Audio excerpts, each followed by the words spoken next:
All right, all right, all right. Welcome back to Toilets to Titles.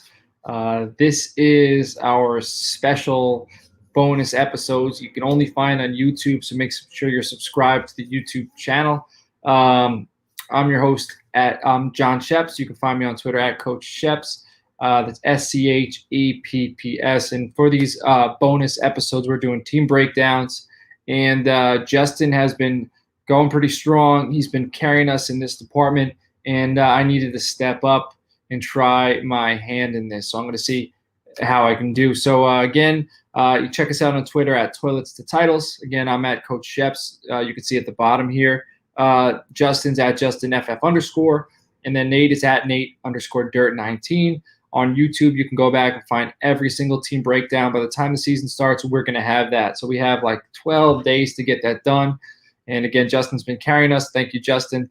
And we should have that done.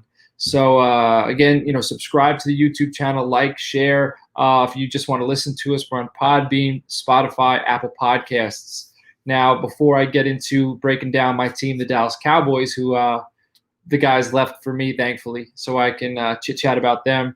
I do want to say tonight, live, 8:30 p.m. Eastern, me and the guys are going to be talking our bathroom board. The bathroom board is all the little side bets we have going on. We've been throwing up on the bathroom board. We probably have about 40 or 50 of those. We got bold predictions, and there's going to be a winner, and the other two are losers after the season's over. So we haven't yet decided. Justin said something about tattoo. No way. I'll do temporary tattoos. I will not put something on my body if I lose, but I ain't losing, so it doesn't matter. So make sure you tune in tonight, Friday, 8:30 p.m. Eastern. If you're listening to this after Friday, then go back, check us out on Podbean, Spotify, or Apple Podcasts. Download that episode and check that out, because this one's going to be a lot of fun. Football season's right around the corner, and it's time to have some fun. You know what I mean? The rankings, the analysis, all that stuff's great. But the fun, the bold predictions, the finding out the results, all that stuff is that's what makes this thing great. So, all right, so I'm going to go with the Dallas Cowboys today. To start off, we're going to talk about fantasy studs. And usually I would start with Ezekiel Elliott on this list. If it was the past 3 years, that's who I'm starting with. But this year I'm not. This year I'm starting with Dak Prescott. All right, I think he's going to have an MVP-type season. I have him over at FusionFFB.com as my number 2 quarterback. The guys have him number 3 overall. And in 2019, over at FantasyPros.com, I checked theirs. He was the number 2 quarterback in fantasy football as far as scoring goes. So it's not like we're being crazy raising him up. And his cast of characters only got better. Adding in CD Lamb and getting rid of Randall Cobb. Bringing in Blake Jarwin, moving on from Jason Witten. Connor McGovern's back. Connor Williams is back, the left guard. He tore his ACL last year, so he's healthy. So the line should be a little stronger. They have some backups for games that, if anybody gets hurt. And I just think CD Lamb, I'll talk about him later, but he's going to improve that offense so much. Defenses aren't going to know what to do. And then even, Zeke, in the last 3 or 4 years, has been catching a lot more balls. So even those dump offs, Zeke can always take 20, 30 yards for a touchdown, and that's going to help Dak anyway. So, I think a regression is expected from Lamar Jackson this year. So I would not be shocked at all if Dak finished the number 1 quarterback. It is that possible. And so he's leading the list of fantasy studs for the Dallas Cowboys. After him, I'm going with Ezekiel Elliott. Again, he usually leads this list. All he does is produce. And I think people, take him for granted. He's just a fantasy stud. His first 2 seasons, the only complaint was really that he doesn't catch enough balls for the PPR format. So what did he do after that? He went out and caught 77, 54, and 60 balls over the next 3 years. So he's shown that not only can he tote the rock, is he the lead back, is he going to get the goal line carries, like everything you'd want, he also gets the receptions. So this guy does every single thing you want. I see him somewhere around 50 to 55 receptions this year. But he's going to, and that's because you're going to, he's going to get those check down targets, but Lamb's going to have to get receptions. Jarwin's going to have to get receptions. Gallup, everybody, the ball's going to need to be spread around. And I don't think he's going to, 55 is still good, all right, but he's not going to be up in the 70 range. I would doubt that. But where he's really going to feast this year is on the ground. Now, this is going to be probably the first time in his life that defenses didn't stack the box against him. I'm sure elementary school, middle school, high school, at Ohio State, and now with the Cowboys, defenses have stacked the box. I remember like the first 2 or 3 years in the NFL, especially with the NFC East, they prided themselves, the Giants, the Eagles, the Redskins, trying to stuff this man, especially the Eagles, with Fletcher Cox. Like, they wanted to not allow him to rush for 100 yards. They built their defense around stuffing Ezekiel Elliott. This year, you're going to have to do that with 6 because you cannot afford, if you want to focus on Zeke, that's fine. Okay, but you're going to get torched. They're going to spread the ball down the field, and you're going to lose your job. All right, so I think defenses are going to try to stop him more with just what they have up there. And Zeke, you're really going to see, it's hard to be dynamic when you're playing against 7 or 8 man boxes. He still runs for like 4 yards a carry. He still gets it done. But those big plays, I think you're going to see more chunk plays from him this year. And, in standard non-PPR format, I think he's the RB1. But, in PPR, give me CMC, even maybe Kamara. But I probably have Zeke, right there between 2 and 3, because Barkley I had as my number 1 earlier in the offseason, but now he's a little dinged up. And I think I'm going to have McCaffrey, Zeke, and then Barkley, and then Kamara. So that's what I'm going to do in PPR, that is. So those are my first 2 studs, and my final stud is Amari Cooper. I know Gallup is emerging. I know CeeDee Lamb is right there as well. He's going to emerge. But Amari Cooper is such a quarterback-friendly wide receiver. He's got elite route running. That cat can get open on anybody. Go back and watch his film against Jair Alexander. He torched him. He gets open on anybody. He's got great burst, great agility, and I think he's going to get his targets because that combination, Dak's going to find the way to get this guy the ball. Will he be a wide receiver 1? I don't know. I can't guarantee that he's going to be a wide receiver 1 week in and week out, but I know at worst he'll be a wide receiver 2. All right, with tremendous wide receiver 1 upside. He's going to have those games where he gets 9-10 receptions, 130, 40 yards, and a touchdown, right? And that's 24, like 30 points. He's going to have 30-point games. He's going to fall in fantasy drafts due to the rise of, in people's opinion, of CeeDee Lamb and due to Michael Gallup. Some people are on Blake Jarwin, like my co-host Justin. So that's going to force him to fall. If you can get Amari Cooper as your wide receiver 3 and not have to, you don't have to lean on him to be your biggest producer as a wide receiver, you are in great shape. Like that, he is the ideal wide receiver 3. That means you're probably going to have to draft, 3 wide receivers in the first 4 or 5 rounds, but if you're in the 5th round or 6th round and he's there, like that's gold. You got to lock him up. I have a league where I had Tyreek Hill, Chris Godwin, and then I got Amari Cooper as my 3rd wide receiver, and I'm very comfortable with that. So those are my studs. Now, stay tuned for Breakout. This is the guy who should break out this season, and it's CeeDee Lamb. See, he's just a natural.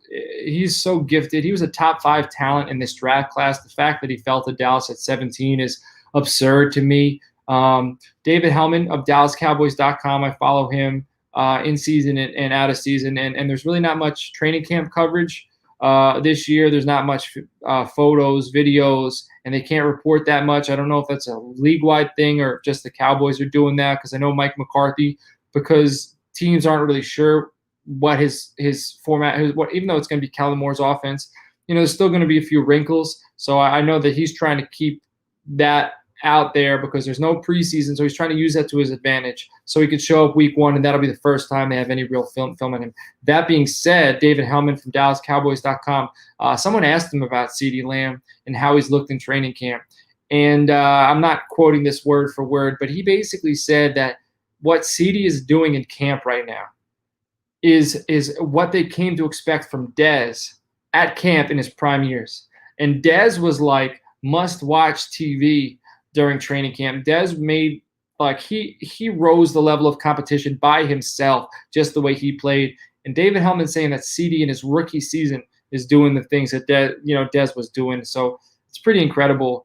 And he's going to be playing from the slot, so he should have many opportunities to be open. So he's a guy who's going to break out. He's another guy you can get him probably 7th, 8th round. And he's a guy, again, another guy like Cooper. If you have him as your wide receiver 3, or even if flex play, that's a great guy to have. So stay tuned for him. He is going to break out. Now, on the other end of that, beware of letdown. Justin's not going to be too happy to hear this, but I got Blake Jarwin. He's going to have some decent matchups due to defenses having to focus on Cooper and having to focus on CeeDee Lamb, and then having to pay some attention to Zeke, and then Gallup on the other end. But I just don't think there's enough balls to go around for him to consistently be fed. I look for maybe 2 tight end 1 weeks, maybe 3 tight end 1 weeks, right? But then I'm expecting a bunch of 2 to 3 tight end 2 to 3 performances. I think he's probably going to be catching 2 or 3 balls most games, and then he'll have a game where he catches 5 or 6. It'll probably be against the Giants, because if you go back and look at his numbers, he has his best games against them, and maybe have a touchdown or 2. But other than that, I just don't see him consistently being above tight end 15. All right, and then another guy I have as a letdown is Michael Gallup. Like Jarwin, Gallup's also going to be benefiting from great matchups, right? And this cat can play. Mike McCarthy already came out and said he's a wide receiver 1. Now, as far as football goes, like real football, I don't think Jarwin or Gallup are going to be a letdown. I think they're going to be great players on a good team. But as far as fantasy football goes, Gallup's being drafted above CeeDee Lamb, and I don't think he's going to outperform CeeDee Lamb. I think Michael Gallup's going to be good. I think he's a great best ball play, because he's another guy. I think he's going to have monster weeks. I think he's going to be very touchdown dependent. He's going to have games where he catches 2 touchdowns, blows up, one like 60 or 70-yard bomb, because he's the deep play threat. But I just don't see it happening consistently. I wouldn't trust starting him consistently. But again, best ball, give me all the Michael Gallup. But regular PPR, I think it's going to be Amari, Lamb, and Zeke, and then everybody else. And the fact that he's going above Lamb, I think is foolish. I think Lamb is going to outproduce him. So Mr. Reliable, so that's the next category here. Player to produce regularly. I kind of went against the grain. So what I'm putting for Mr. Reliable with the Dallas Cowboys is guys that you can rely on if the man in front of him gets hurt, right? So handcuffs. But these guys, Andy Dalton. Andy Dalton has looked great in camp. If Dak goes down, you can rely on Andy Dalton. I'm not saying he's going to be QB1, but this guy, he's made all the throws. I wouldn't worry about Amari Cooper, CeeDee Lamb, or Michael Gallup falling off a cliff because Andy Dalton comes in. And I think you could pick him up off the waivers and or super flex. If you got this guy on your bench and Dak goes down, I think he's going to come right in and he's going to have QB1 numbers. So I'm not saying he's going to be the QB1, but I could see QB 8 through 10 on a weekly basis, just with all those targets alone. And he's a good quarterback. He's not great, but he could throw the rock, and he's going to be in a phenomenal situation. So I'd rely on Andy Dalton if Dak goes down and if I need a QB1. Another guy I'd rely on if the man in front of him goes down is Tony Pollard. Tony Pollard, he's flashed. He's a playmaker. He's probably going to have games, pretty exciting plays in big games, but I don't think he's going to get over, 5 touches in a game. But if Zeke goes down, this cat is going to step into such a great situation. He's going to be a weekly running back 2 with running back 1 upside. So I would rely on Tony Pollard if Zeke went down, because he's a pro. He's got great hands. He could run between the tackles. He can do everything that Zeke does. He's like Zeke light. And I don't think there'd be a drop off. And the Cowboys want to have a workhorse in their backfield. That's the way they play. And they would fit him in as a workhorse. I don't think they would go to a 2 or 3 running back committee. So Tony Pollard is a guy who I would rely on if Zeke goes down. Now, some IDP names to know. I'm going to start with Jalen Smith. Jalen Smith increased. He was great last year. I think he was like a top 5 linebacker scoring-wise in IDP leagues. But from a Cowboys fan perspective, or just a fan of the game in general, he took a step back last year. So he increased all of his numbers, but he took a step back. This year, He seems to be he gained a lot of weight. He got very physically, like he's huge. He's jacked. He looks like he slimmed down a little bit because he lost some of his agility. It looked like this year he's working on his agility, his side to side. The Cowboys moved him to the weak side linebacker. I think he's going to be playing more downhill, which is his game. I think you want him attacking. You don't want him really running with backs in coverage. So I think he's going to have, last year he had 4 sacks 2 years ago, 2.5 sacks last year. I think you see him in the 4 to 5 sack range this year. I think you're going to see more solo tackles, maybe a few more assists, but I think he's still going to produce top 5 linebacker numbers. I think he's going to get the job done, and then maybe hopefully a few turnovers there. Another guy to know is Xavier Woods. There's been a lot of talk about Clinton Dix, Darian Thompson, even Earl Thomas, but another guy that you're not hearing about is Xavier Woods, who's already locked up one of the safety spots in Dallas. So the other spot is what's open. If Earl came, or the battle between and Thompson, that's the strong safety position. But Xavier Woods, he's physical. He's a downhill player. He can play that center field role. So I think you're going to see 3 or 4 interceptions from that guy this year, but he's also going to come down and hit you. So if you need a safety, I'm not saying I would start him on a regular basis because I want more of a box safety, but he's a free safety who plays physical, so you can still play him. And I think he's a guy you can put in on bye weeks, or maybe he'll outproduce what I'm saying, because he's flashed, he's young, and he's ready for a breakout. Leighton Vander Esch, that's a guy who I think he could even outproduce Jalen. He's in the middle, but he's coming back from a neck injury, which is a little scary. He seems fully healthy. His rookie season was phenomenal. He looked like the best player on that defense, and he very well could be the best player on this defense. I'm a little nervous, but if you're in an IDP league and say the owner who has him is nervous about that neck thing, and you can go, buy him for cheaper than what a linebacker 1 is going for, I would go buy him because if healthy, this cat, he's a phenomenal middle linebacker. Like Luke Kuechly, he's got a nose for the ball. He's going to have tons of tackles, interceptions, fumble recoveries. So this guy, between Jalen and him, there's 2 IDP linebackers in there. But I think LVE, Leighton Vander Esch, could be the better of the 2. Now, DeMarcus Lawrence. Usually defensive ends, I want like the weak side defensive end, or rather, the strong side. I don't want the pass rushing defensive end in IDP. I want the guy who's going to get the tackles, because the pass rushing defensive end needs to get like 15 or 16 sacks in order for him to really stand out. Now, if you're run stuff in defensive end and you get 7 or 8 sacks, but you got like 60 or 70 tackles, you're going to pass that pass rusher. And DeMarcus Lawrence, he does both. He anchors down the strong side. I could see somewhere around 10 sacks this year, and he's going to get those tackles, those quarterback hits. He's involved in every aspect of the game. Another guy, Everson Griffin, he's very similar to DeMarcus Lawrence.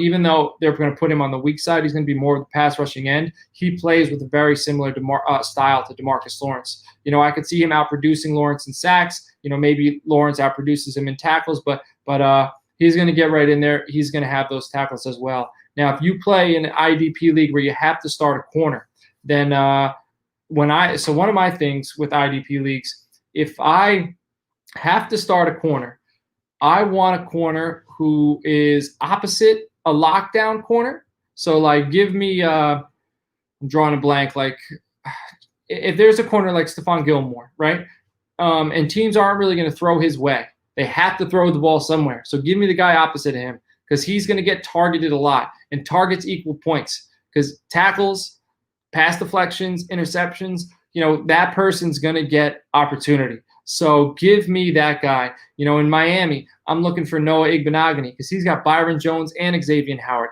Not only is he going to be between those 2, but he's a rookie. So Cowboys I think rookies get targeted just as much as guys that are opposite studs. So that's where I'm going with this is, give me Trayvon Diggs. Trayvon Diggs has shown he's a ball hawk. He's going to get his hands on the ball, and he's going to get interceptions, but he's a rookie, okay?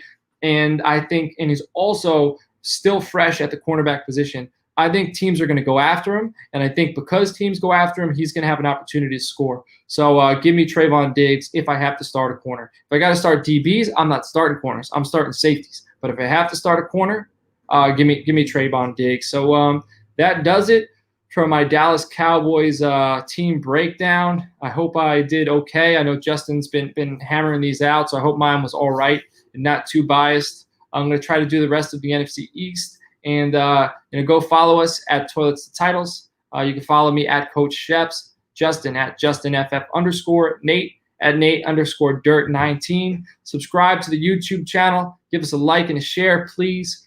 If you want to listen to us, Podbean, Spotify, Apple Podcasts, all that stuff.